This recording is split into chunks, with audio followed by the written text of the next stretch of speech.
தாராள பிரபு அது வேணாமா? அன்னைக்கு குடிச்சிருந்தான் டாடி அவன். அதை நீங்க நம்புவீங்களா? டேய் டாட், நோ வே சூர்யா. அவன் ஒரு டீ டோட்டல் சூர்யா அவன். Show I know. அவன் என்கிட்ட சொல்லல டாடி. அந்த பிளட் சாம்பிள் எடுக்க வந்த இன்ஸ்பெக்டர் தான் என்கிட்ட சொன்னாரு. அவன் குடிச்சிருக்கான்றதுனால மட்டும்தான் அவனோட பிளட் சாம்பிள் எடுக்காம வேண்டான்னு அவங்க போயிட்டாங்க. டேய் என்னடா சொல்ற நீ? நான் நம்ப மாட்டேன் டாடி. அன்னைக்கு அவங்க எடுத்த பிளட் சாம்பிளையே ரிஜெக்ட் பண்ணிட்டாங்க டாடி. ரஞ்சித் கிட்ட அதுக்கப்புறம் அவனையே சாம்பிள் எடுத்துட்டு வந்து கொடுக்க சொல்லியிருந்தாங்க. அவன் என்ன செஞ்சிருக்கான் தெரியுமா? என்ன? மறுநாள் வேற யாரோ ஒருத்தர் பிளட் சாம்பிள் கொண்டு போய் கொடுத்து அவன் ஃப்ராட் தானே பண்ணிருக்கான். இந்த போலீஸ் சொல்றதெல்லாம் அப்படியே நம்ம நம்ப கூடாது சூர்யா. டாட், போலீஸ் ஷோ சரி ஓகே ரைட் டாடி. போலீஸ் பொய்யே சொல்லியிருக்கட்டும். நானே ஒரு ஸ்பெஷல் நர்ஸை கூட்டிட்டு போய் அவனோட பிளட் சாம்பிள் எடுத்தேன். அதுவும் அவங்க இருக்கிற இடத்துக்கே போய் சாம்பிள் எடுத்தேன். இது எப்ப? என்னடா நடக்குது? நேத்து தான் டாடி. நான் அந்த பிளட் சாம்பிளை டெஸ்ட்டுக்கு கொடுத்து வெயிட் பண்ணிட்டு இருக்கேன். ஆனா யாரோ ஒருத்தர் வந்து அந்த பிளட் ரிசல்ட்டை வாங்கிட்டு போயிருக்காங்க. அது எப்படி? இருங்க, அது நிச்சயமா இந்த ரஞ்சிதா தான் இருக்கும்னு நான் நம்புறேன் டாடி. என்னடா நடக்குது? புதுசா குழப்பம் வந்துட்டு இருக்கு. நோ நோ நோ, குழப்பம்லாம் இல்ல. He is not normal dot. ஆமா, 100% ஷூர் அவன்கிட்ட ஏதோ ஒரு தப்பு இருக்கு. அதனாலதான் கொஞ்சம் நான் க்ளோஸா வாட்ச் பண்றேன், கூடவே நிக்கிறேன். சுரேகா சேஃப்டிக்காக டாட். இல்லடா, இது கூட உங்க ரெண்டு பேருக்கும் ஏதோ மிஸ் அண்டர்ஸ்டாண்டிங் இருக்குன்னு நினைக்கிறேன்டா. What misunderstanding daddy? ஆனா இதோ பாருங்க, இப்ப கூட நான் வந்து ரஞ்சித் தான் தப்பு பண்றான்னு என்னால உறுதியா சொல்ல முடியல. ஏன்னா என்கிட்ட எந்த எவிடன்ஸும் ஒண்ணுமே கிடையாது. பட் என்னோட இன்ட்யூஷன் ஒண்ணு இருக்குல்ல, அது சொல்லுது அவன் ஏதோ தப்பு பண்றான், ஏதோ சம்திங். இருங்க, அதனால மட்டும்தான் நான் அவனை அப்சர்வ் பண்றதுக்காக கூடவே நிக்கிறேன், அவ்வளவுதான். No no no no Surya, நான் ரஞ்சித்தை பாக்குறேன், அவன் கூட பழகுறேன். டேய், அவனை பார்த்தா அந்த மாதிரிலாம் தெரியலடா. Are you sure? டெஃபினெட்லி. எனக்கு தெரிஞ்சு என் பார்வையில் அவன் ரொம்ப கிளீனா இருக்கான்டா. யூஎஸ்ல பிறந்து வளர்ந்தவன், ஆனாலும் இந்தியன் ஃபேமிலி ஸ்டாண்டர்ட்ஸை பக்காவா மெயின்டைன் பண்றான். அவனை போய் சந்தேகப்படுறதா? இது தேவையில்லாம அவன் மனசை போட்டு குழப்பிட்டு இருக்கேன்னு நினைக்கிறேன். யாரு? நான்? அப்போ என் சந்தேகம், இன்ட்யூஷன் எல்லாம் பொய்யா டாட்? மேபி பொய்யா கூட இருக்கலாம்ல, உனக்கே நல்லா தெரியும். இதை பாரு, எப்பவுமே சில சம்பவங்கள் எல்லாம் வச்சு ஒரு மனுஷனை எடை போடக்கூடாது. எனக்கு தெரிஞ்சு ரஞ்சித் ரொம்ப தங்கமான புள்ள. பிளீஸ்டா, இனிமே இந்த மாதிரி சந்தேகப்பட்டு நீ எதுவும் பண்ணாத.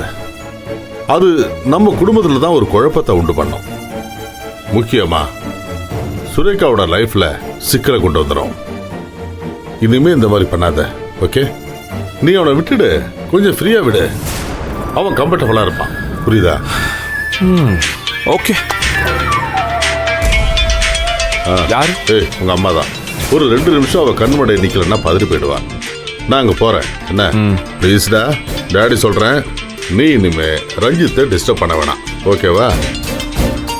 Okay dot. சரி சரி சரி, நீங்க கவலைப்படாம போங்க. இதோ வரேம்மா, அங்கதான் வரேன்.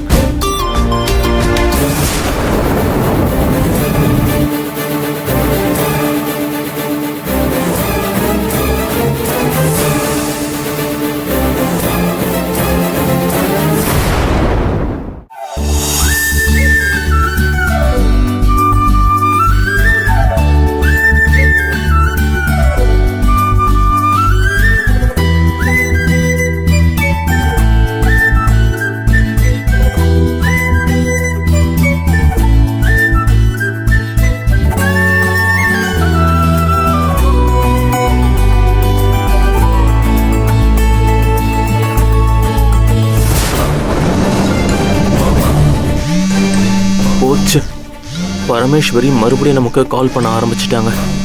இன்னும் நம்ம பணத்துக்கு ஏற்பாடு பண்ணலையே. என்ன செய்யறது? இது வேற வைப்ரேட் ஆயிட்டே இருக்கு.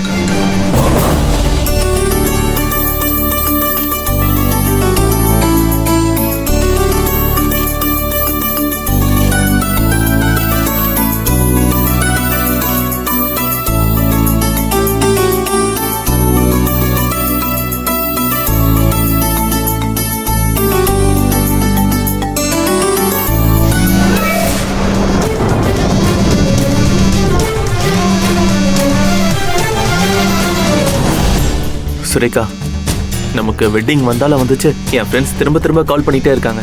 யார்கிட்டயாவது கொடுக்க வேண்டியதானே ரஞ்சித்? அது முடியாதே. பிசினஸ் கால்ஸ் கூட அப்பப்போ வரும். அதை அட்டென்ட் பண்ணாம இருக்க முடியாதுல்ல. உங்க ஃப்ரெண்ட்ஸுக்கு இன்னைக்கு உங்களுக்கு ரிசப்ஷன் தெரியாதா?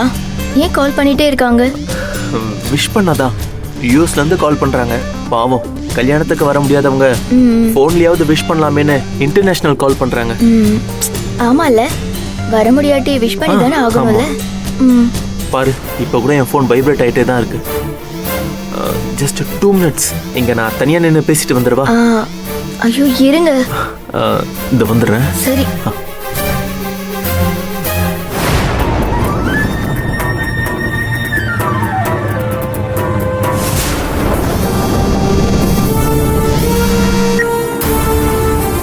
ஹலோ. என்ன மருமகனே, யார்கிட்டயோ பேசுற மாதிரி ஹலோன்னு சொல்றீங்க? நான் தான் கால் பண்றேன்னு உங்க போன்ல என் பேர் வரலையா? நான் இப்போ மேடையில் நினைக்கிறேன். அது நீங்க புரிஞ்சுக்கவே மாட்டீங்களா? விஷயத்தை மட்டும் சொல்லுங்க. விஷயமா? நாங்க என்ன புதுசாவா சொல்ல போறோம்? போனை வச்சுக்கிட்டு தயாரா இருக்கோம். நீங்க இதை வாங்கிக்க போறீங்களா இல்லையா? நான் வாங்கிக்கிறேன். நீங்க எங்க இருக்கீங்க? இதோ மணமக ரூம் பக்கத்துல தான் நிக்கிறோம். நான் வேணும்னா உங்க ரூமுக்குள்ள வந்து இந்த போனை கொடுத்துட்டு வந்துடவா? அங்க வேணாம். யாராவது பார்த்துட்டாங்கன்னா வம்பாயிடும். ஏன் தம்பி, இதுல என்ன வம்பு இருக்கு? நாமெல்லாம் சொந்தக்காரங்க தானே. யாரு சந்தேகப்பட போறா? ஐயோ, சொன்னா கேட்க மாட்டீங்களா? யாரும் பார்க்குற இடத்துல வேண்டாம். நீங்க ஒன்று பண்ணுங்க. நீங்க மொட்டை மாடிக்கு வந்துருங்க. அங்க எக்ஸ்சேஞ்ச் பண்ணிக்கலாம். நம்பலாமா தம்பி? நம்பி தான் ஆகணும். உங்களுக்கு இந்த பணம் எவ்வளவு முக்கியமோ அதை விட எனக்கு அந்த போன் ரொம்ப முக்கியம். புரியுதா? புரியுது. ஆனா திரும்பி கூப்பிடுறேன்னு சொல்லி இவ்ளோ நேரம் ஆகியும் கூப்பிடல. அதனாலதான் கேட்டேன். பணத்தை நான் ரெடி பண்ண வேண்டாமா? அதான் லேட்டு. நீங்க மேல வெயிட் பண்ணுங்க. 5-10 நிமிஷம் முன்ன பின்ன ஆனாலும் நான் பணத்தோட வந்துடுவேன். வந்து போனை வாங்கிக்கிறேன். ஓகேவா? பணத்தை கொண்டு வந்துருவீங்கல்ல தம்பி? எதுக்கு பணம் பண்ண இப்படி பறக்குறீங்க? நான் கொடுக்காம ஏமாத்திடவா போறேன்?